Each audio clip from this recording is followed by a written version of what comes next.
Ahí sí.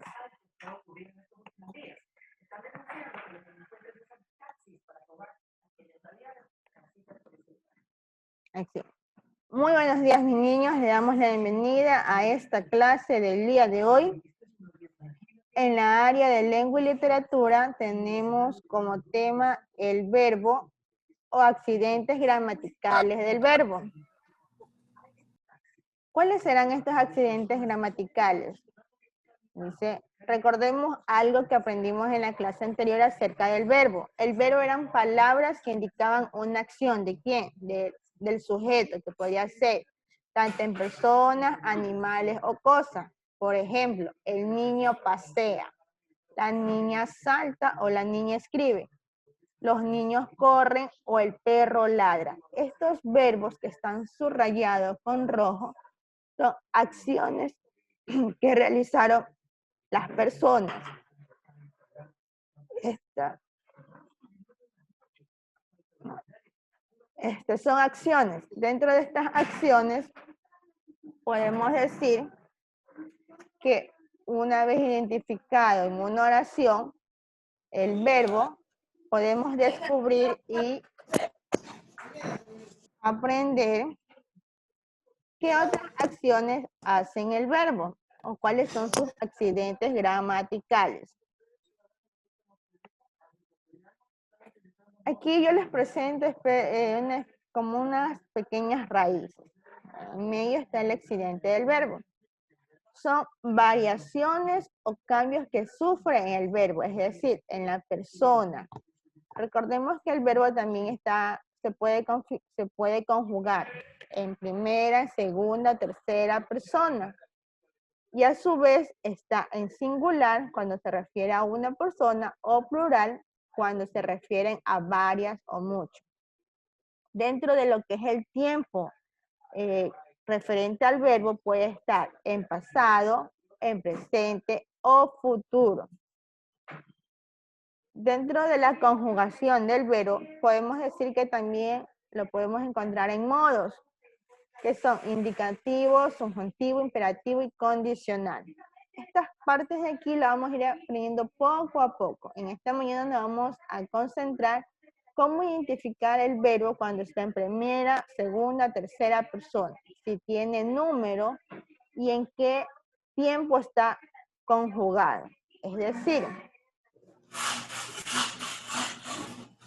cuando se refiere a la persona, lo decíamos que es en la primera, en el singular se refiere al yo. Cuando ustedes hacen la acción, yo corro. Segunda, cuando se refiere al tú, en la persona o el número. Tercera, él o ella. Ella canta, él baila. Cuando se refiere a la persona en plural o en su número, cuando son nosotros, nosotros caminamos por el parque. Cuando se refiere a la segunda persona, vosotros corrimos en el parque.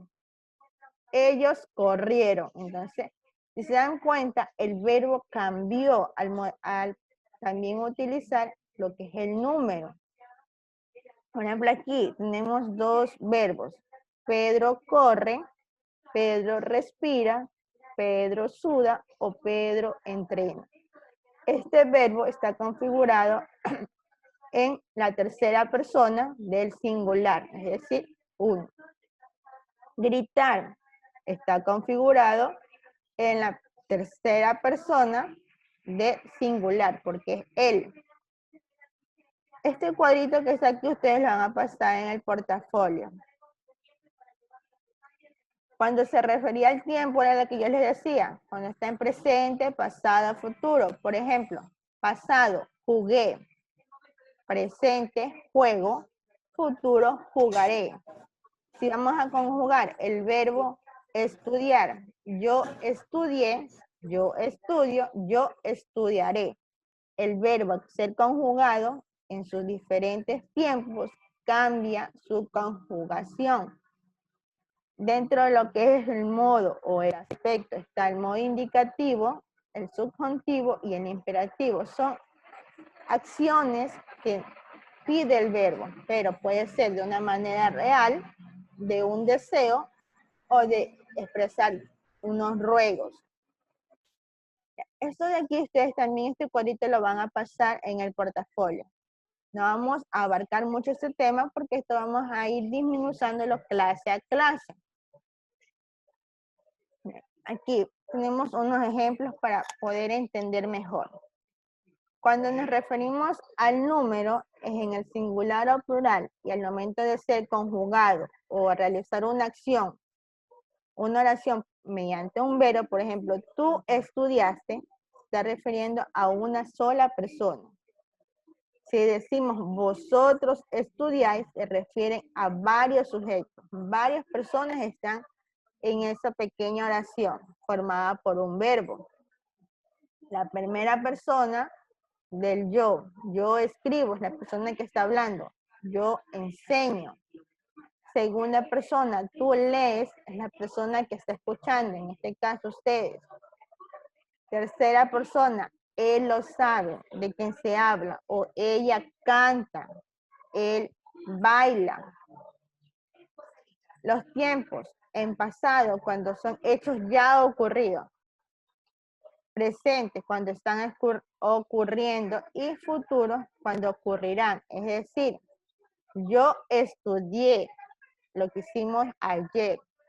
Lo que estamos haciendo ahorita, yo estudio. Lo que vamos a hacer dentro de 2 semanas, yo estudiaré. Entonces, el verbo cambió de manera. Dentro de lo que son modos, se refería que en el modo indicativo se habla de hechos reales, seguros, que van a pasar. Por ejemplo, acertó en una respuesta. Subjuntivo, expresión de deseo o de duda, quisiera acertar. Imperativo, adivina el resultado, es algo, una expresión de mandado. Esto de aquí no lo van a pasar en el portafolio porque son pequeños ejemplos. Tenemos una actividad. En esta actividad la va a hacer para la casita. Es una pequeña tarea. Aquí tenemos tres verbos. Por ejemplo, Antonia Flamenco. Tenemos que adivinar o identificar qué verbo va en cada oración. Recuerde, aquí tenemos 3 tipos de verbos. Puede estar en presente, pasado o futuro. Si dice Antonia baila flamenco, Antonia bailas flamenco o Antonia baila flamenco. Baile, Antonia baile flamenco, Antonia bailas flamenco o Antonia baila flamenco. A ver, sería baila. Y ese Baila. muy bien, baila. Estará en presente, pasado, futuro. A ver, si es baila, a ver. Futuro. Presente. Presente, futuro no, porque futuro sería bailará. Entonces, no, entonces así vamos a ir jugando, identificando qué tipo de verbo es, si está en presente, pasado o futuro. Tenemos 6 oraciones. Esas 6 oraciones las vamos a identificar y hacer en casita.